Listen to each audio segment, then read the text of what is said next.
Olá, seja bem-vindo ao Fala Indústria, o podcast da Federação das Indústrias do Rio Grande do Norte, que a cada 15 dias recebe um convidado para conversar sobre economia, sobre desenvolvimento, sobre a indústria do Rio Grande do Norte. Eu sou Julisca Azevedo, estou aqui com meu colega Aldemar Freire. Olá, Aldemar, seja bem-vindo. Olá, Julisca, obrigado. É uma satisfação participar mais uma vez do Fala Indústria. E o Fala Indústria está sendo transmitido ao vivo no canal do YouTube do Sistema Fierne e também na rádio Jovem Pan News Natal 93.5 FM. Para este último programa do ano de 2025, nós estamos recebendo aqui com muita honra um convidado especial, que é o presidente da Fierne, Roberto Serquis. Seja muito bem-vindo, doutor Roberto. Que bom, Julisca, Aldemar, a todos que prestigiam o Fala Indústria, para a gente conversar aqui um pouco da indústria, da economia e do que a gente pensa para 2026. Eu quero começar puxando então por 2025, porque 2025, doutor Roberto, acho que deu o que falar, viu? A gente já teve no ano um desafio para a indústria que foi meio que inusitado, não se podia prever, que foi o tarifaço americano disparando aí as taxas e colocando boa parte da indústria do Rio Grande do Norte, inclusive, em situação desafiadora. Como é que foi, do seu ponto de vista de presidente da Fierne, esse enfrentamento, esse desafio do tarifaço, né? O senhor poderia fazer para a gente aqui um breve histórico de como a indústria do Rio Grande do Norte se comportou e quais são as perspectivas agora em dezembro? Foi um fato surpresa, portanto, um fato externo, né, na indústria, no dia a dia da indústria. Nós temos muito isso, aquela situação surpresa que acontece no ambiente interno, mas também aquele fato externo, relâmpago, como foi o caso do tarifaço. E, claro, que a Federação da Indústria, de imediato, diante do que foi apresentado, buscou, então, entender como é que estava o posicionamento de nossas atividades e se defrontou com a dificuldade do sal e da pesca. Esses dois setores que mais nos preocupam, inclusive até hoje. Né? Que não foram enquadrados em nenhuma Que exceção. não foram né? nenhuma exceção, que desde aquele primeiro momento fizemos o trabalho que tinha que ser feito, os esforços que estavam possíveis. Fomos inclusive, hoje, através da CNI, lá conversamos com o Capitólio, com os senadores, fomos a instituições, todo um diálogo mostrando a importância desses dois produtos, e esse foi o objetivo, mostrar a importância desses dois produtos para o mercado americano. O senhor teve nos Estados Unidos, inclusive, acompanhado os sindicatos também. Né? Sim, levando os presidentes, as lideranças, e com um escritório de consultoria contratado pelo CSAL, no sentido da gente também avançar e deixar a mensagem também multiplicada quando retornássemos para o Brasil. Além disso, nós tivemos também no Ministério, com o vice-presidente da República, o Ministério da Micro e Pequena Empresa, conversando sobre a abertura de mercado para a pesca e sobre a situação do CSAL. E conversamos num diálogo tanto com o governo estadual quanto com o governo federal, no sentido de mitigar, né, de reduzir, de minimizar os efeitos desse fato. De forma que nós avançamos naquilo que podíamos, estamos monitorando, mas esses dois setores realmente são os que foram mais castigados. Nós temos agora uma perspectiva de abertura de mercado. Hoje eu tive um bom aceno, amanhã eu tenho uma reunião sobre isso, mas continuamos porque é assim que a Federação da Indústria tem que agir, em defesa, né, e em promoção da indústria. Prefiro mais a promoção, prefiro mais o estímulo à produtividade, à eficiência, à inovação, mas não fugindo, evidentemente, daquilo que for necessário para que a gente possa evitar as ameaças e assim interrompa até um curso de trabalho, como o caso da exportação. Você imagina que o sal ele ficou praticamente não, ele foi embargado, né, porque ele depende muito pelo volume de carga aqui do norte-americano e do leste-americano e do norte da África. Né? Então, ele não tem outro espaço para buscar em função da carga volumosa. A pesca ainda tem o mercado europeu, que é o que está se tentando, mas as ações foram de imediatas e, logicamente, que foi dada uma proteção também a outros setores que, ao longo, né, do processo, eles foram, logicamente, alcançando a sua normalidade. Foi um ano também marcado pela discussão de marcos regulatórios, né, presidente? E principalmente aqueles projetos que a Fierne apresentou para definir regras com relação a alguns setores. O que é que o senhor pode destacar e atualizar com relação a esses debates? Nós apresentamos como uma pauta ao governo do Estado, pauta importante no ambiente regulatório, que você citou. Evoluímos na PPP. A PPP hoje, no Estado, existem 4 módulos aí, já no avançado estágio de se acontecer, de se tornar realidade. A política industrial do Estado que o governo enviou para a Assembleia, nós estamos aguardando agora o parlamento se manifestar, é importante a política industrial. A política industrial tem a ver também com a reforma tributária que vai começando a entrar em vigor já a partir do ano que vem. Ela é uma preparação, ela é um pré-requisito para que a gente possa ter sucesso pós-reforma, transição do processo da reforma tributária. Então, por que isso? Porque ela vai definir diretrizes para quando os benefícios sociais encerrarem, nós temos aí todo um planejamento de como nós vamos explorar, utilizar melhor os nossos recursos naturais, como nós vamos ter a mão de obra mais qualificada, ser assertivo na qualificação dessa mão de obra durante esse período. Ou seja, são radares, são caminhos que são definidos e aí passa a ser, sim, uma política de Estado e não mais de governo, porque o próximo governante ele vai ter que seguir todo aquele alinhamento que for definido. E o Estado que sair na frente, desculpe ter interrompido, mas o Estado que sair na frente vai levar os Estados que saírem na frente vão levar algumas vantagens. E a FERN apresentou essa proposta, e é importante que essa discussão avance para que o Rio Grande do Norte consiga ter essa definição o mais rápido possível. E reforçando a sua lembrança, nós temos 2 fundos na reforma tributária. O Fundo de Compensação Financeira e o Fundo de Desenvolvimento Regional. Então, nós precisamos trabalhar isso aí, não tem ainda o montante, mas como nós vamos melhor utilizar isso? Até porque o Rio Grande do Norte vive um problema fiscal, né? Não tem capacidade de investimento, e o uso desse Fundo de Desenvolvimento ele é muito importante, porque ele é específico para inovação, para infraestrutura.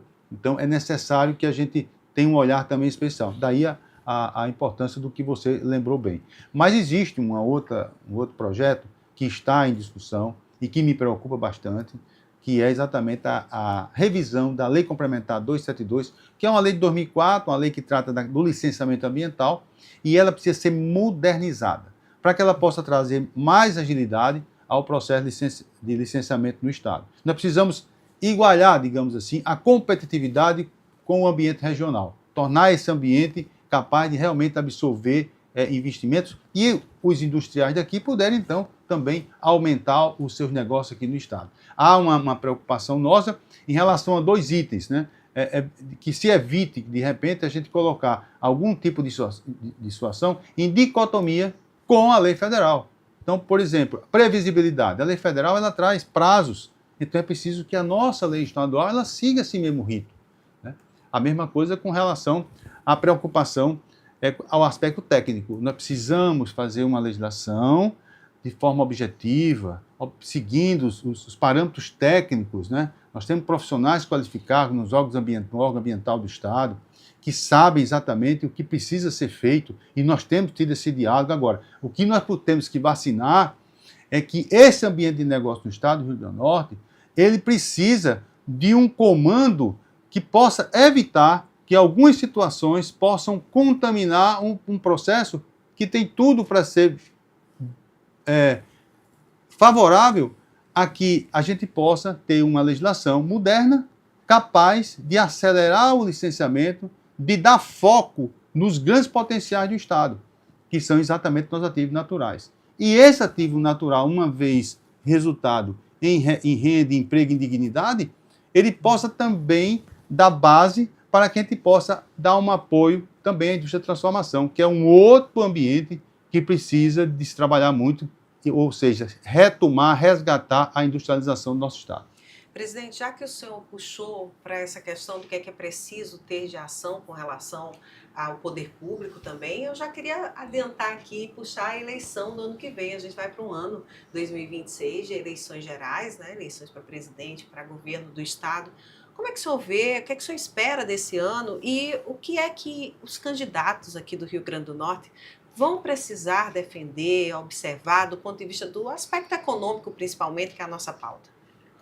Olha, ontem a Assembleia Legislativa aprovou a Lei do Orçamento Anual. E não é surpresa, já sabíamos, o Estado tem um déficit, bilhões, ou seja, o Estado não tem capacidade de investimento. Isso tem tirado a competitividade do Estado, não há dúvida quanto a isso, porque a partir do momento que você tem déficit previdenciário, você tem déficit de infraestrutura, né?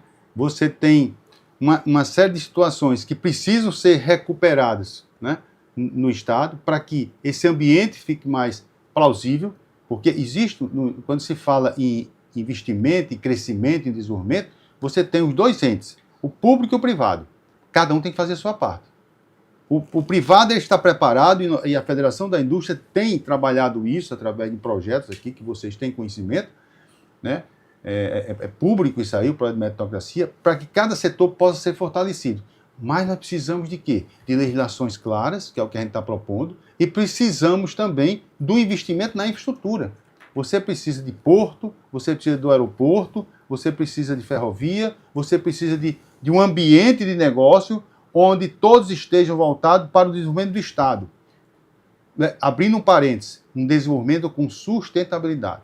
O empresário, hoje, é um outro empresário, o fornecedor é outro fornecedor, o cliente é outro cliente. Esse ambiente, essas características hoje que mudaram pela própria evolução do tempo e a conscientização de todos em busca da sustentabilidade, isso é uma realidade. Então nós não podemos mais viver no passado, nós temos que viver no presente, pensando exatamente no futuro e olhando para um norte de progresso. E por isso que nós estamos sempre atentos e sempre colocando essa preocupação. Então, essa situação fiscal do Estado, para o próximo governante, é inadiar medidas que não tem como adiar, porque senão nós vamos ter no futuro o mesmo que nós estamos vivendo hoje. Ou seja, essa angústia e a perda de competitividade. Não tem como a gente não conseguir dar um basta, dar umas férias à despesa, buscar fazer uma série de equacionamentos, né? Se for o caso, necessidade de privatizar, que é uma alternativa que eu vejo muito real, né? Vamos privatizar, vamos utilizar esse recurso bem utilizado para recuperar o Estado, né, na sua condição maior, que é de capacidade própria, para não ficar dependendo do governo federal. Porque, por exemplo, nós temos 2 anos que a Federação da Indústria apontou a necessidade do nosso porto. 74% da nossa produção sai para o PC no Ceará e Suape em Pernambuco. Isso é custo, e isso é perda de competitividade, porque o custo logístico aumenta muito. E por que não foi feito? Porque sempre ficamos dependendo, em função da capacidade de investimento, do governo federal. Ah, vamos fazer? Vamos. Mas esse tempo ele vai tirando as forças do próprio empresariado. Os empresários daqui têm sido heróis no Rio Grande do Norte, porque diante da realidade que nós temos aqui, do ponto de vista de condições de crescimento, eles estão se auto-superando. Veja que, por exemplo, nós não perdemos empresas, mas também não chegaram grandes empresas no Estado. Né? O que nós estamos evoluindo é nos nossos ativos naturais. O petróleo, que é o maior PIB industrial, a energia renovável, a mineração, o sal, a fruticultura. Esses são os hoje que estão segurando o Estado do ponto de vista da arrecadação e de desenvolvimento. Então, a prioridade seria um ajuste fiscal. Um ajuste fiscal para ter a base para poder retomar. Urgente. E não se faz. Para se fazer isso, são medidas árduas e que todos precisam cooperar. Quando a Federação da Indústria, né, e quando eu falo em nome da Federação, eu falo em nome de quem? De 13.503 empresas que nós temos aqui, de 130 mil empregados, colaboradores que trabalham nessa indústria. Então, nós precisamos crescer, desenvolver. E o ajuste fiscal ele é super necessário para que a condição financeira do Estado possa ser corrigida de uma forma que todos possam ter segurança. Porque daqui a pouco começa a ver o que aconteceu no passado. Há uma ameaça até mesmo de voltar a ter atraso salarial. E isso é o que ninguém quer e ninguém deseja. Então, ou se faz, quem assumir, ou se entra realmente e faz os ajustes, ou nós vamos ter um problema seríssimo lá na frente do ponto de vista econômico do Estado. O senhor esteve essa semana na CNI, na reunião do Conselho Nacional da Micro e Pequena Empresa da CNI, que o senhor preside nacionalmente, e nesse conselho o senhor voltou a bater na tecla da necessidade de reajuste dos valores de enquadramento das empresas do Simples Nacional. Por que essa pauta é tão importante, presidente? existe uma defasagem desde 2016. Nós estamos há quase 9 anos de defasagem que o Simples não é atualizado no seu limite. Somente a inflação desse período foi 55%. O que é que significa dizer? Que as empresas, somente contabilizando a inflação, elas já estão no seu limite máximo de tolerância. E elas começam, então, algumas empresas fecharem, perder esse benefício, né? E isso é muito ruim, porque 95% são micro e pequenas empresas. E as micro e pequenas empresas correspondem a 27% do PIB. Inclusive, a industrial. maioria da indústria também é de micro e pequenas A empresas. nossa base sindical aqui é de micro e pequenas. O Brasil todo, tem 97% é micro e pequena empresa. Então, eu estou falando do estado do Rio Grande do Norte, falando do Brasil, que é muito semelhante o percentual de micro e pequena empresa. E a preocupação é que essa empresa ela também gera uma grande empregabilidade, uma capacidade de mobilização muito grande, e é preciso que a gente tenha esse olhar. O que nós estamos fazendo é buscar, fizemos contato com o Ministério de Empreendedorismo, fizemos contato com a Frente Parlamentar da Micro e Pequena Empresa, fizemos contato no Fórum da Indústria.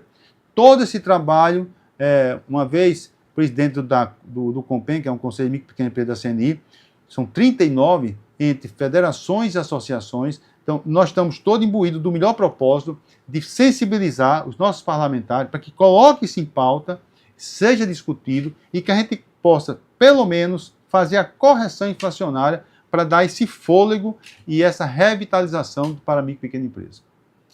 Nesses projetos que a FERN considera fundamental para o Rio Grande do Norte, tem os marcos regulatórios, que você já detalhou, só citou ligeiramente o Porto, né? E a FERN apresentou a agenda propositiva ao governo do Estado, a outras instituições. O que é que o senhor destacaria que são essenciais para que o Estado possa ter uma retomada do desenvolvimento? Eu falei aqui muito sobre infraestrutura e sobre o que a gente está fazendo, propondo ao Estado, a Federação está propondo ao Estado para esse desenvolvimento. Você quer que eu acrescente um ponto importante que eu posso lembrar? Que na medida que a gente vai tendo a entrevista, a gente de repente vai saindo algum outro situação, como por exemplo o terminal pesqueiro. O terminal pesqueiro de Natal é um instrumento importante para o desenvolvimento do setor da pesca.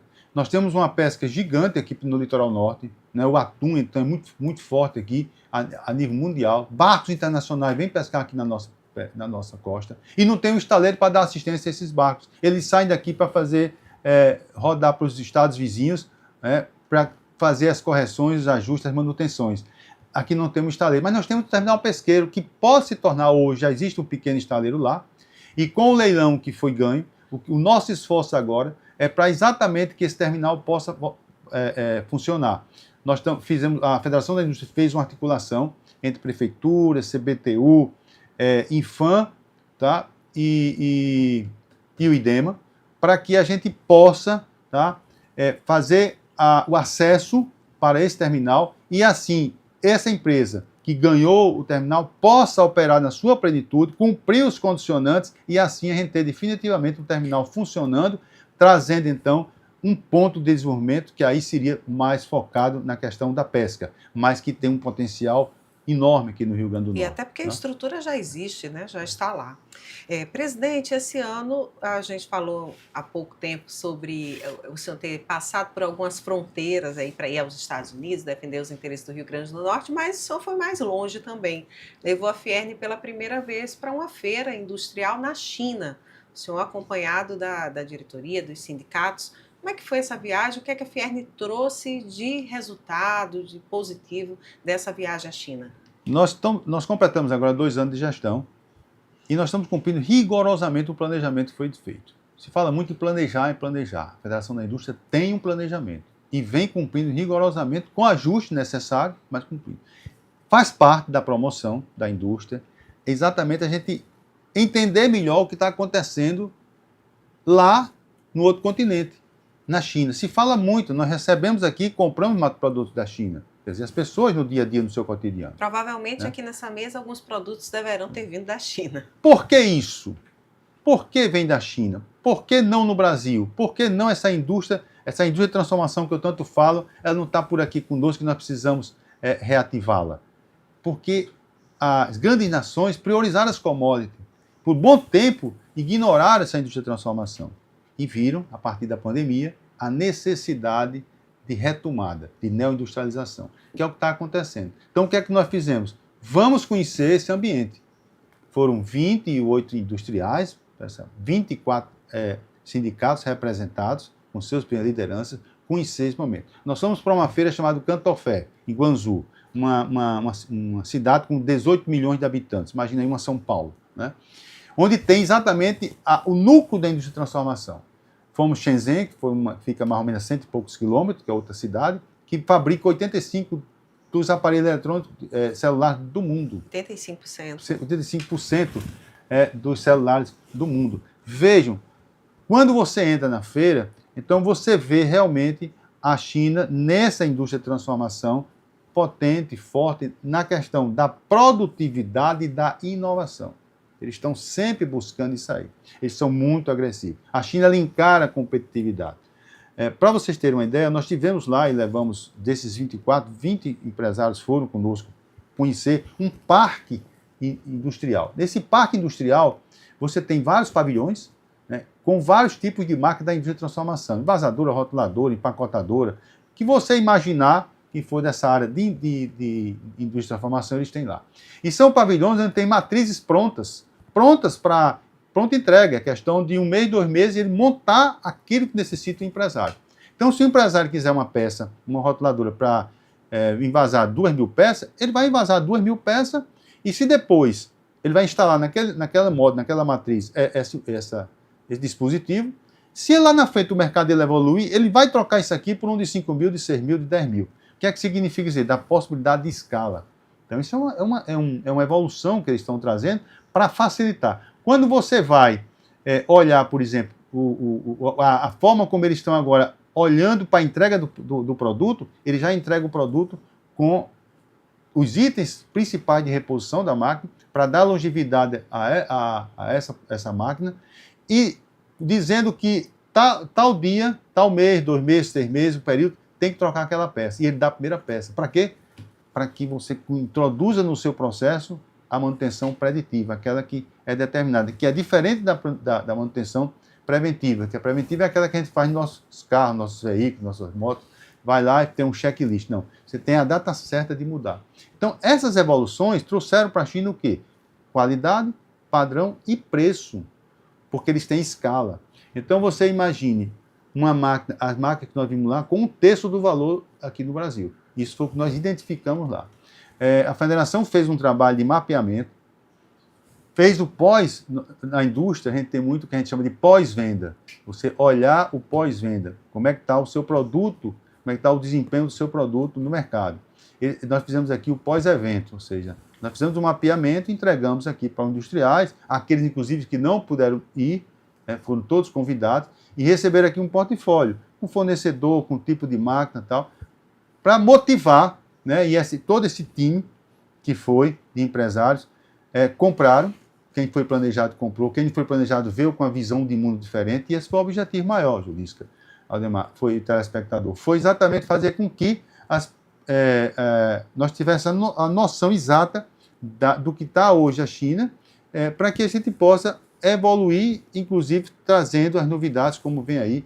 Eu imaginava que vinham 5 contêineres, veio muito mais do que isso. De máquinas, já chegaram vários equipamentos, máquinas, insumos, né, que esses empresários que foram trouxeram. Inovação, e essa conexão ficou para a gente avançar em várias negociações. E isso está relacionado com o planejamento da Fierd para introduzir a indústria do Rio Grande do Norte na neoindustrialização? Claro, guardadas as proporções, mas isso está relacionado e tem relação com o programa de meritocracia, que inclusive me parece que atraiu mais de 170 indústrias para afiliação aos sindicatos? Totalmente integrado. Você tem entrar na federação, a partir do projeto de meritocracia. O que é o projeto de meritocracia para o telespectador entender?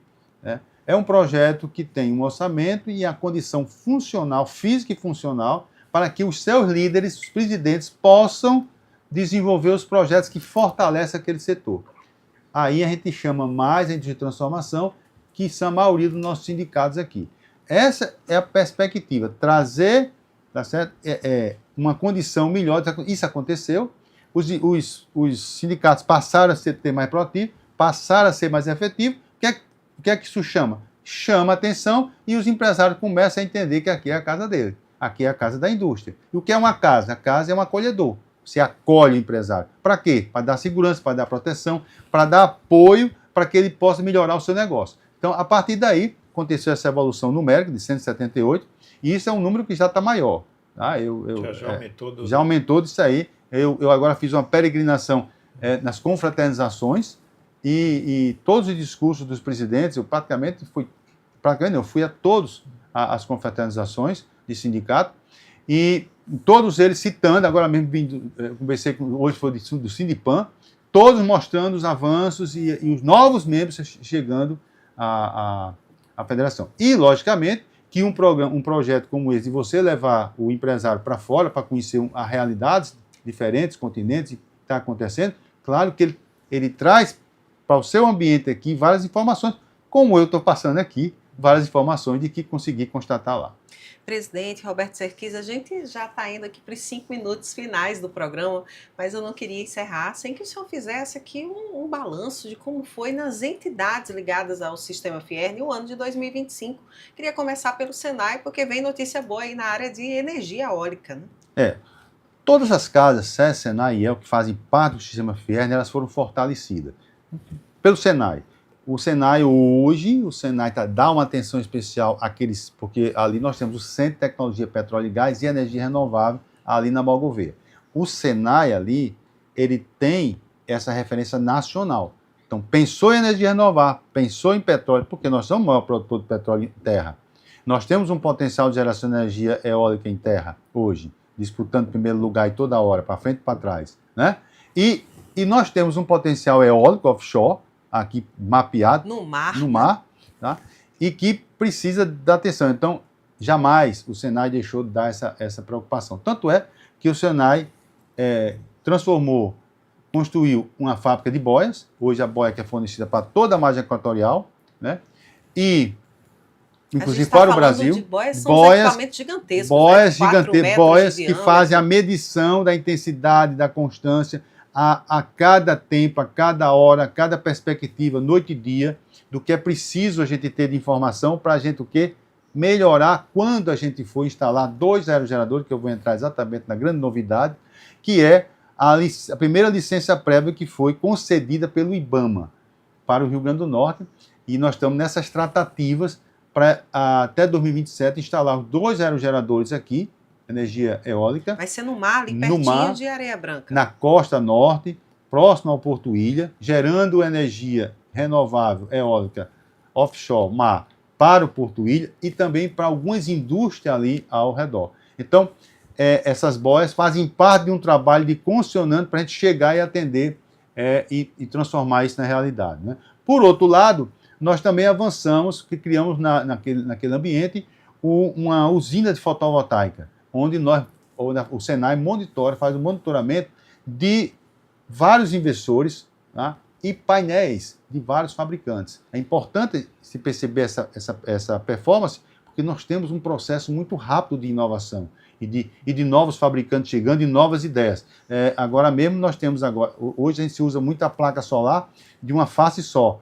Hoje já tem a placa solar das 2 faces, que vai tanto produzir o sol vindo de cima, como a própria terra. O que é que significa dizer? É preciso que a gente tenha aqui essa pesquisa aplicada de forma permanente, que é o que acontece lá no Senai. Então o Senai, se a gente for falar do Senai, tem muito mais coisa. Tem laboratório de hidrogênio verde, tem parceria com Petrobras, com GIZ, tem a formação profissional e tem a indústria da transformação, que hoje se dá, através do Senai, uma atenção muito grande à confecção, à bonelaria, o móvel, que está também dentro da nossa gestão, trabalhando essa indústria de transformação que nós classificamos como super importante. E essa pesquisa é importantíssima, porque há uma demanda de empresas, de grandes investidores querendo produzir essa energia no mar, e esse conhecimento vai ser fundamental, é uma pesquisa pioneira, e vai ser fundamental para que esses investidores possam orientar esses empreendimentos. Sem dúvida alguma. E quando a gente fala de Senai, Aldemar, a gente fala de um grupo de profissionais altamente qualificados. Nós temos mais de 90 profissionais ali com PhD, com mestrado, qualificados, ou seja, pessoas que estão ali envolvidas completamente nesse processo centro desde de a pesquisa origem. nacional, como você Então, falou. é realmente da gente ficar feliz, né, por estar conseguindo fazer com que essa engrenagem ela funcione, essa engrenagem produza esse tipo de benefício. E é bom lembrar que nós estamos formando lá pessoas no ensino superior. Hoje nós temos a FAET, que é a Faculdade de Energia Renovável, que agora, inclusive, teve a concessão de um novo curso, Engenharia Elétrica. Então, além da mecânica, nós temos agora a energia elétrica, que é esse ano de 2026, que é uma perspectiva, uma realidade para 2026. Outra face do sistema é a face da cultura, a face da educação também, a educação básica, fundamental, ensino médio, que é tocada pelo SESI, né? E a saúde também. Como é que foi 2025 para o SESI, presidente? O SESI, Educação, Cultura e Saúde, né? Saúde com nossas clínicas, uma clínica belíssima, começou a funcionar há um ano.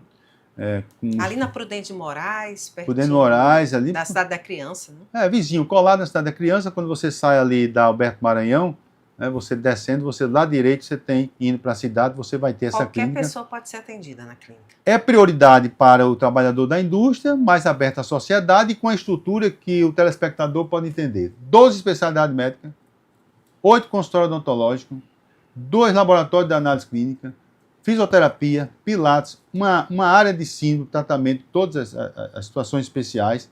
Então, uma estrutura realmente para atender a saúde do trabalhador, mais aberto à população em geral, à indústria e à sociedade.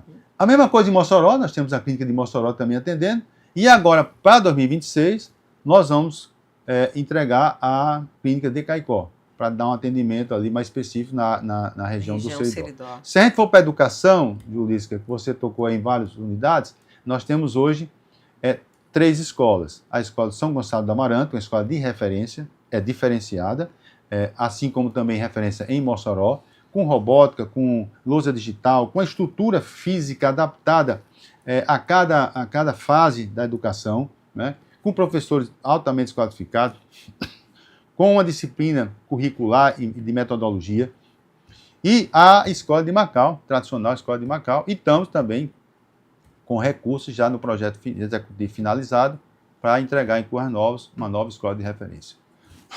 Desculpa. Tudo bem, presidente. Nessa parte também do SESI avançou bastante a questão da cultura, né? O senhor abriu o Solar Bela Vista para a sociedade, que passou a frequentar concursos de música, de artesanato. Pois bem, a cultura entrou definitivamente no portfólio do SESI.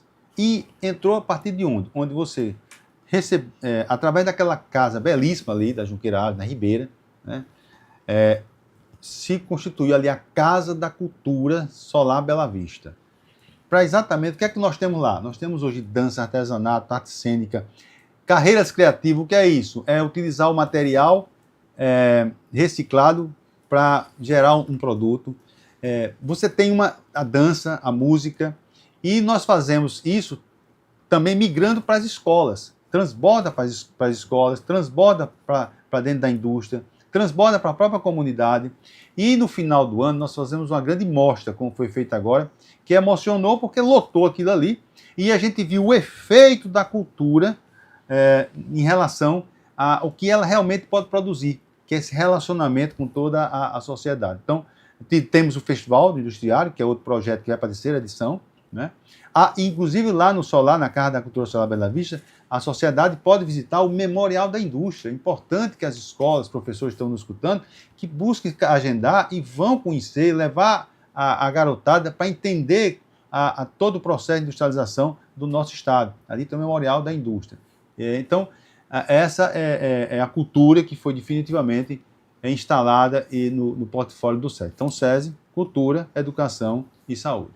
Presidente, o tempo voou. A gente chegou no final do programa. Eu queria fazer uma última pergunta para o senhor, já aqui correndo contra o tempo, mas porque nós não falamos de IEL, e o IEL deu um passo importante esse ano com a implantação do núcleo aí de inteligência artificial, que vem trabalhando esse assunto, né, tanto para o público interno da federação, quanto vai começar agora para o externo também.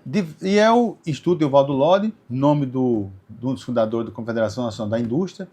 O IEL, ele hoje não é mais só aquele instituto que faz o graduado para o mercado. Ele tem de estágio, né? Como era conhecido. Ele hoje tem uma função muito importante, porque ele faz parte de todo o trabalho da meritocracia. Então, praticamente, os projetos da meritocracia são coordenados pelo IEL. Aí você entra consultoria, o jovem aprendiz, uma série de processos seletivos. Então, tudo isso faz parte desse conjunto do novo IEL. Inclusive, nós temos também uma sede em Mossoró, uma sala em Mossoró para atender daquela região do Oeste. Formação de executivos também, né? Formação de executivo, toda a área de capacitação, de qualificação. E você tocou num assunto que é o IA, a inteligência artificial. O SESI com o IEL juntaram suas forças e lançaram a unidade móvel da inteligência artificial. A inteligência artificial é a nova revolução na área tecnológica. Né? Você não tem como fugir disso. Nós precisamos. Então, as nossas casas aqui, o SESI, o Senai, já utilizam o sistema FIERN, já utiliza o IA. Mas nós precisamos fazer o quê? Disseminar isso pelo Rio Grande do Norte. Né? E aí, a unidade móvel tem esse objetivo. A inteligência artificial hoje é uma realidade dentro do sistema indústria, e agora nós estamos fazendo esse trabalho, começa dia 13 agora, para a cidade de Pedro Avelino, e já tem aí uma grande demanda de municípios para que a gente vai percorrer levando essa unidade para que os jovens, pessoas que estão lá naquela cidade, possam entender melhor esse mecanismo e melhor aprender a otimizar a utilização desse instrumento que é o dado móvel. Então o IEL tem hoje esse condão, tem hoje essa grande missão de também fazer esse trabalho junto às comunidades, né, e coordenar também todo esse desenho aqui dentro da Casa da Indústria. Presidente, muita coisa em 2025 e algumas que nem deu tempo a gente falar, mas o senhor vai para 2026 com qual ânimo, com qual perspectiva? Sempre com otimismo, sempre com esperança, sempre chamando todos para irmos juntos. Não, o empresário, a gente pode falar em ameaça, em dificuldade, mas a grande característica do empresário é de superação. A palavra superação, ela não pode, certo, sair do seu calendário, da sua pauta. Por quê? Porque é assim que vive o empresário. Ele não tem como ele pensar diferente. E aí, o que me preocupa muitas vezes é quando eu vejo um jovem ali um pouco arredio, por sinal, aqui a Federação da Indústria, vou ocupar mais um pequeno de tempo aqui seu, mas criou o projeto FIERN Jovem. Nós estamos aqui com 85 jovens dentro da Federação da Indústria, num processo de renovação, de qualificação, e ele sendo multiplicador para que ele chame mais jovens também para dentro da Casa da Indústria, e que eles se entusiasmem com o empreendedorismo, que eles venham para cá fazer com que a indústria seja mais e melhor, porque a indústria cria e a indústria é mais. É isso, né, Aldemar? Isso. Assunto não faltaria, não. Mas o tempo, infelizmente... Obrigada, Aldemar, por sua companhia. Obrigado, Julissa. Quero agradecer ao Dr. Roberto Serquis pela entrevista, tantos assuntos, né? Foi acelerado nossa conversa, eu sei que tinha muito mais para falar, mas parabenizar o senhor também pelo ano de 2025, agradecer por sua presença aqui no meio da agenda tão corrida e desejar um 2026 de mais sucesso. Eu que quero agradecer a paciência dos telespectadores. Eu, em algum momento, eu apreciei aqui o passo para tentar passar o máximo de informação para todos, porque eu acho que a nossa função é transmitir o que está sendo feito, que é a perspectiva para adiante, para 2026, e desejar a você, Aldemar, Julisca e a todos que nos assistem um excelente 2026, com muita paz, saúde. Eu digo muito assim que no mês de dezembro é um mês que chama e lembra 3 palavras que precisa estar sempre presente no dia a dia, não é só no mês de dezembro, mas ela lembra, ela chama atenção, que é a solidariedade, a gratidão e a fé. Isso eu desejo a todos. Muito obrigada, Dr. Roberto Serquis. Muito obrigada a você que nos acompanhou aqui no Fala Indústria, seja na 93.5, Jovem Pan News Natal, seja no nosso canal do YouTube Sistema FIERN. Quer rever algum trecho? Quer compartilhar esse podcast? Acesse nosso canal do YouTube, acesse também nossas redes sociais, o Instagram, @Sistema FIERN. Curta, compartilhe o nosso conteúdo. Muito obrigada pela companhia. Um excelente 2026 para você e a gente se encontra no próximo ano. Tchau, tchau.